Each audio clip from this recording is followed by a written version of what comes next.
जय हिंद, जय भारत। मैं संस्कार शुक्ला आप सबका एक बार फिर से बहुत बहुत स्वागत करता हूं एक और धमाकेदार वीडियो के साथ। जैसा मैंने प्रॉमिस किया था 19 मार्च को ज्योग्राफी का जितना भी ऊर्जा पुर्जा है डोमेन वाला सब उखाड़ देंगे, ठीक है। तो उसके साथ मैं आ चुका हूं। मेरी एक रिक्वेस्ट है, अगर आपने इस वीडियो पे क्लिक किया है तो प्लीज़ वीडियो को पूरा देखिएगा। नहीं देख सकते तो अभी ही छोड़ के चले जाइए, आप बहुत बिजी आदमी है, ठीक है। बहुत अंबानी वाला बिजनेस है आपका।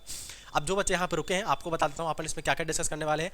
ज्योग्राफी का सिलेबस डोमेन वाला तुम लोगों को अधिकतर बच्चों को पता है, वो चीज़ डिस्कस करेंगे। साथ में उसमें इंपॉर्टेंट चैप्टर कौन कौन से हैं उसको पता करेंगे, और साथ में अपन किस तरीके से पढ़ाई कर सकते हैं जिसमें अपन ज्योग्राफी के 50 में से 50 स्कोर करके ला सकें, ठीक है। और आराम से 50 में से 50 स्कोर कर सकते हो, कोई बड़ी बात नहीं है, बहुत आराम से स्कोर कर सकते हो, ठीक है। अगर यही बात जनरल टेस्ट की होती तो मैं ना कहता, लेकिन CUET geography domain, history domain, polity domain में आराम से 50 में से 50 लाओगे अगर अच्छा खासा कॉन्सेप्ट क्लियर है एनसीईआरटी का, कोई दिक्कत ही वाली बात नहीं है, ठीक है।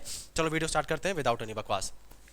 अब देखो, तुम लोग थोड़ा सा माता रानी को जाके पूजा करो हनुमान जी की, ठीक है। कि 11वीं वाली बुक नहीं पूछ रहा है, 11वीं वाली पूछता ना तो इसमें लो प्रेशर और एंटी साइक्लोन तो तुम लोगों का हाई प्रेशर कर देता, ठीक है। बहुत टफ है ये दोनों बुकें। तो ये दोनों बुकें नहीं आने वाली हैं, 11वीं में इनका पीछा छूट चुका है। तुम्हारे जो दो बुकें थे, तो तुम्हारा जो डोमेन का पेपर आएगा वो आएगा इस बुक से, इंडियन पीपल एंड इकोनॉमी से और ह्यूमन ज्योग्राफी से। दोनों बहुत आसान बुक है, आराम से स्कोर कर सकते हो भैया 50 में से 50। और उससे भी ज़्यादा हलवा वाली बात पता है क्या है, तुम लोग को 50 क्वेश्चन आएंगे, 40 क्वेश्चन करने हैं।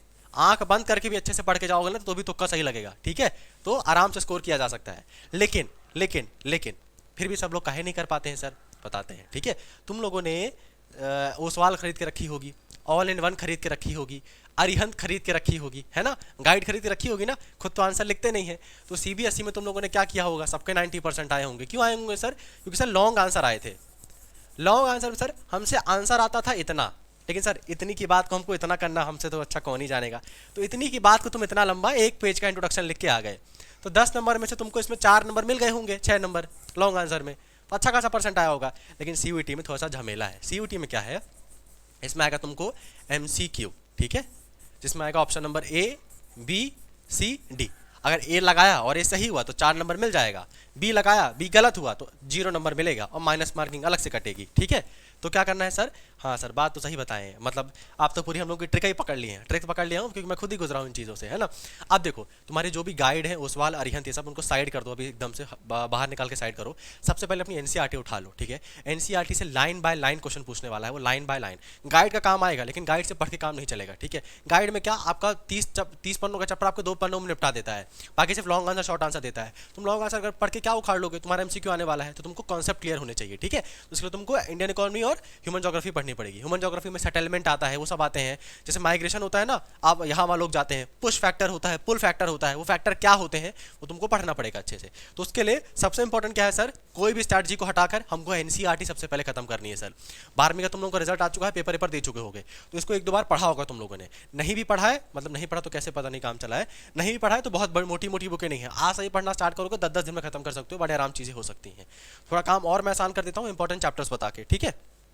देखो, दो बुकें हैं, एक तो है तुम्हारे फंडामेंटल्स ऑफ ह्यूमन ज्योग्राफी, इसमें है human geography nature and scope, human activities, transport, communication and trade and human settlement, जिसमें तुम्हारा सबसे ज्यादा इंपॉर्टेंट ह्यूमन एक्टिविटीज आ जाता है, प्राइमरी, टर्शियरी, सेकेंडरी, है ना, वो सब वाले यहाँ आ जाएंगे, और कम्युनिकेशन एंड ट्रेड आ जाता है, ठीक है। उसका तुम्हारा ज्योग्राफी है नेचर एंड स्कोप आ जाता है। चैप्टर नंबर 2 और 5 इतना इंपॉर्टेंट नहीं है, लेकिन ठीक है, आपके चैप्टर नंबर 1, 3 और 4 ये सबसे ज्यादा मोस्ट इंपॉर्टेंट चैप्टर है, ठीक है। इस उनको मतलब थोड़ा सा आंखें गड़ा गड़ा के पढ़ना पड़ेगा, डिटेल में पढ़ना पड़ेगा, है ना। अब अगला देखो, अच्छा एक और चीज़, ये सिलेबस मैंने कोई मनगढ़ंत नहीं बना दिया है ना, मनगढ़ंत नहीं बनाया है। तुम लोग का यहाँ पे ऑफिशियल सिलेबस से ही मैंने सिलेबस बनाया है, ठीक है। ये देखो तुम्हारा ऑफिशियल सिलेबस है, यहीं से सिलेबस मैंने बनाया है, ठीक है। अब देखो अगली तुम्हारी बुक है इंडियन पीपल एंड इकोनॉमी, इसमें भी अपन के ह्यूमन रिसोर्स डेवलपमेंट, इसमें भी अपन के people, human settlement, resource and development, transport and communication, international trade, और अपन के geographical perspective and selected problems, ठीक है। हाँ ठीक है, यह चैप्टर इसका अपन ऑफिशियल सिलेबस से देख लेते हैं। देखो, कम्युनिकेशन ट्रेड ह्यूमन सेटलमेंट हो गया, उसके बाद अपन के अगला चैप्टर जो आता है, अगला जो बुक है अपन के people, human settlement, resource and development, और अपन के ट्रेड, कम्युनिकेशन, इंटरनेशनल ट्रेड, ठीक है। और अपन का geographical perspective and selected issues and problem, दोनों के मतलब एकदम चैप्टर लगभग मिलते जुलते हैं, कोई अलग नहीं है। इसमें कोई ज्यादा अगर खास चैप्टर पूछोगे तो रिसोर्स डेवलपमेंट का सबसे ज्यादा इंपॉर्टेंट चैप्टर है, और अपन के ह्यूमन सेटलमेंट का भी इंपॉर्टेंट चैप्टर है। अब एक बात ध्यान से सुनना, मैंने जो 2 इंपॉर्टेंट चैप्टर बताए हैं, तुम्हारा ज्योग्राफी की बुक ऑलरेडी बहुत छोटी है और बहुत मिनिमम सिलेबस है, तो इंपॉर्टेंट चैप्टर्स में हमको और डिटेल में पढ़ना है, लेकिन जो मैंने बोला है इंपॉर्टेंट नहीं है उसको छोड़ के मत चले आना, ठीक है। बाद में मुझे गुस्सा होगे, छोड़ के नहीं आना है, पूरे के पूरे चैप्टर को अच्छे से पढ़ना है, जिनको मैंने डिटेल में बोला उनको तुम लोगों को डिटेल में पढ़ना है। बात क्लियर है? कोई भी चैप्टर छोड़ के मत आना, दोनों की दोनों बुकें पढ़नी है। कौन कौन सी बुक है, फोटो में बता दिया, ये देखो, ये रही, ये वाली और ये वाली, ठीक है। दोनों की दोनों बुकें पढ़नी, बहुत आसान बुक है, आराम से कवर कर लोगे तुम लोग, 15 दिन में अच्छे से पढ़ाई करोगे तो आराम से हो जाएंगी। अब देखो तुम लोग को ऑलरेडी 50 क्वेश्चन आने हैं, 40 क्वेश्चन तुम लोग को करने हैं। तुम लोग अगर एनसीईआरटी अच्छे से पढ़ ली, ठीक है, उसके बाद क्या तुम्हारे कॉन्सेप्ट अच्छे से क्लियर होंगे। उसके बाद क्या करो, तुम्हारे पास जो भी गाइड है ना, गाइड में जितने भी एमसीक्यूज हैं उनको सॉल्व कर डालो, ठीक है, एमसीक्यूज सॉल्व कर डालो।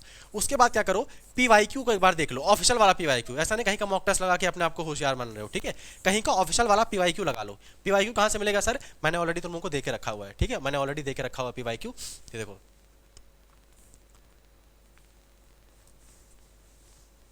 ये रहा ज्योग्राफी का पीवाईक्यू 2022 का, 2023 का भी अवेलेबल नहीं है, 2022 का ही अवेलेबल है। ऑफिशियल वाला पीवाईक्यू मैंने तुम लोग को ऑलरेडी बना के देके रखा हुआ है, ठीक है। जाके इसमें एक बार चेक करो कि कैसा पेपर आ रहा है, क्या लेवल है पेपर का, और जो मैंने इंपॉर्टेंट चैप्टर्स बताए तुम लोगों को ऑलरेडी पता लग जाएगा, हाँ सर जो आपने चैप्टर बताए तो ज़्यादा इंपॉर्टेंट है ना, तो यहाँ तुम लोग को वो चीज़ें ऑलरेडी पता लग जाएंगी। अब ये दो चीजें क्लियर है, तो अपन को पीवाईक्यू करना है। उसके बाद क्या करना है, पीवाईक्यू एक ही 2 साल के अवेलेबल है। फिर तुमको क्या करना है, एमसीक्यू की प्रैक्टिस करनी है सबसे ज्यादा, जैसे अपन का एमसीक्यू का एप्टीट्यूड डेवलप हो। ये कहाँ से मिलेगा सर, इसकी जिम्मेदारी मैं ले लेता हूँ, ठीक है। मैं तुम लोग को जितना ज्यादा एमसीक्यू बोलोगे, अच्छे खासे स्टैंडर्ड एमसीक्यू सीयूईटी के लाइक, वो तुम लोग को मैं प्रोवाइड करूंगा, ठीक है। कहाँ मिलेगा आपको एमसीक्यू, वो भी देख लो, ठीक है। आपको मिलेगा टेलीग्राम में, मैंने आप लोगों को अलग से चैनल बना दिया है, सीयूईटी यूजी 2024, सब कुछ कैपिटल लेटर में लिखना, CUET UG 2024, ठीक है। और इसमें आप लोगों को मैंने देखो ज्योग्राफी के, पॉलिटी के और हिस्ट्री के सबके पेपर सेंड कर दिए हैं, ऑफिशियल वाले पीवाईक्यू सबके सिलेबस सेंड कर दिए हैं। और तुम लोगों को जो मैं बाकी चीज़ें फ्री चीज़ें सेंड करूंगा ना, यहीं पर ही सेंड करूंगा सारी की सारी चीज़ें। एक और चीज़, मेरा एक और चैनल है स्टडी कैपिटल ऑनलाइन, इसमें 1622 बच्चे हैं, ठीक है, अभी 23 हो गए हैं। तो मैंने इससे मैंने अलग चैनल बनाया है। अलग चैनल मैंने इसलिए बनाया कि आप लोगों की डिमांड्स को अलग से सुन सकूं, अलग से प्रॉब्लम सॉल्व कर सकूं, ठीक है। तो प्लीज़ इसमें मानवता का ख्याल रखें, ऐसा क्वेश्चन ना पूछे कि सर आपके यहाँ बारिश हो रही है, मौसम कैसा है, ऐसा मत करना, परेशान हो जाता हूँ मैं, ठीक है। बाकी आपको जितनी भी मेरी फ्री क्लासेस आएंगी उनके नोट्स मिलेंगे, क्विज जो दूंगा मैं, जो आपको एमसीक्यू मिलने वाले हैं, सारे के सारे इस टेलीग्राम चैनल पर मिलेंगे, ठीक है। तो कुल मिला के मोटा मोटी बात इतनी है, कुछ खास स्ट्रैटेजी नहीं है, अच्छे से एनसीईआरटी कॉन्सेप्ट क्लियर है, पीवाईक्यू एनालिसिस करके रखा है, और एमसीक्यू एप्टीट्यूड डेवलप हो गया, तुमको कोई माई का लाल आराम से 100 में से 100 स्कोर करने से रोक नहीं पाएगा, ठीक है। अभी वीडियो का एंड होते ही जाके अपनी बुकें उठाओ, प्लानिंग बनाओ कैसे तुम लोग को चैप्टर फिनिश करने हो, चैप्टर रीड करना शुरू करो। पहले एनसीईआरटी ही पढ़ना है, कोई गाइड मत उठा लेना, ठीक है। इतना कर लोगे तो फिर कोई दिक्कत नहीं, तुम लोग को आराम से डी, जहाँ भी डी आप लोग जाना चाहते हो, कोई रोक नहीं पाएगा, है ना। अब देखो मैं तुम लोग को पॉलिटिकल का तुम लोग को स्ट्रैटेजी बता चुका हूँ, हिस्ट्री का बता चुका हूँ, ज्योग्राफी का ही बता चुका हूँ, जो 19 मार्च हो गई। जनरल टेस्ट का तुम लोग को कल ट्रेंड और एनालिसिस कल मिल जाएगा, उसका हिस्ट्री पॉलिटी ज्योग्राफी का सिलेबस तुम लोग को 20-21 मार्च को मिल जाएगा। 22 मार्च को तुम लोग को बता दूंगा मैं करंट अफेयर कितना इंपॉर्टेंट है। और उसके बाद और इन्फॉर्मेशन अबाउट CUET। तो देखो तुम लोग जो भटकती आत्मा जैसे यहाँ वहाँ भागते रहते हो ना, तुम लोगों को CUET के रिलेटेड जितनी भी जानकारी काम की होगी वो तुम लोग को यहाँ मिल जाएगी। तो यहाँ वहाँ सर्च करना बंद करो, CUET UG cut off, PG cut off, BHU facilities, ये सब सर्च करना बंद करो, ठीक है।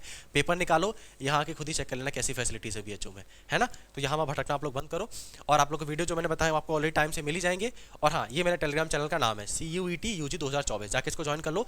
तुम्हारा रिजल्ट के बाद कहोगे सर कि आपका चैनल इतना काम आया है ना, तो जाके ज्वाइन कर लेना। और हाँ, मैं और कहीं पर भी अपने फ्री मटेरियल नहीं सेंड करूंगा, जो भी सेंड करूंगा मैं, जो भी फ्री चीज़ें सेंड करूंगा मैं यहीं पर सेंड करूंगा, जो भी सब कुछ पढ़ूंगा, ठीक है। और मेरी कुछ दिन में फ्री क्लासेस भी स्टार्ट हो जाएंगी, उनके नोट्स और लेक्चर सब यहीं मिलेंगे, ठीक है। मतलब लेक्चर तुम लोग को यूट्यूब में मिलेगा। अब चैनल को सब्सक्राइब कर लो, अगर तुम लोग सीरियस हो, अब भटकते रहना है तो कहीं और भटको, यहाँ मत भटको, ठीक है। और लाइक कर दो, 250 लाइक कर देना, ठीक है, थोड़ा सा मोटिवेशन मिलता है। नहीं भी करोगे तो कोई बात नहीं, मैं आप लोगों को 20 तारीख को मिलता हूँ जनरल टेस्ट के एनालिसिस के साथ, उसमें अपन का थोड़ा अलग कंडीशन रहता है, ठीक है। डोमेन में एक बार मैं फिर से कहना चाहता हूँ, एनसीईआरटी पे पूरा ध्यान लगाओ, एनसीईआरटी पे ध्यान लगाने के बाद पीवाईक्यू और एमसीक्यू सॉल्व कर लिया ना, बहुत आराम से अपन का पेपर क्लियर होगा, ठीक है, बहुत बहुत आराम से। तो अपन 20 तारीख को मिलते हैं। कोई भी प्रॉब्लम हो, कोई भी चैप्टर में दिक्कत हो, तुम लोग कमेंट बॉक्स में लिख देना, मैं चैप्टर को फ्री में पढ़ा दूंगा, ठीक है। पर हाँ, सीरियस वाले बच्चे, नौटंकी वाले नहीं कि मैं चैप्टर का पूरा पीपीटी रेडी करके आया, एक बच्चा पढ़ने आया है ना। बाकी और कोई भी दिक्कत हो, किसी और चीज़ से वीडियो चाहते हो, बता देना, मैं बता दूंगा आप लोगों को। चलो बाय।